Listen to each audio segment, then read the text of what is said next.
Alloh azza va jalla aytadiki, namozni o'zim bilan bandam orasida ikkiga bo'lib qo'ydim, ikkiga ajratdim. Yarmi menga, yarmi bandamga. Qarang, agar banda alhamdulillahi robbil alamin desa, Alloh azza va jalla bandam menga hamd aytdi, shukr aytdi deydi ekan. Banda ar-Rahmanir Rahim desa, Alloh azza va jalla bandam menga sano, maqtov aytdi deydi ekan. Banda Malik yawmiddin desa, Alloh azza va jalla bandam meni ulug'ladi deydi ekan.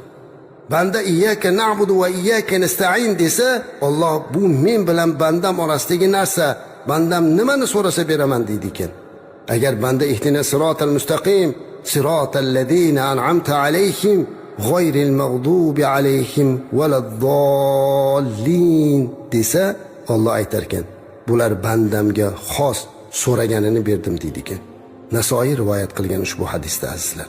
Demak, namoz o'qiyotganimizda mana shuni his qilishimiz kerak. Har bir aytgan oyatimizdan keyin Alloh azza va jallaning javobini ko'z oldingizga keltirib namoz o'qing. Inshaalloh mana shunday o'qigan namoz bizlarni fahsh ishlardan, munkar ishlardan qaytaradi.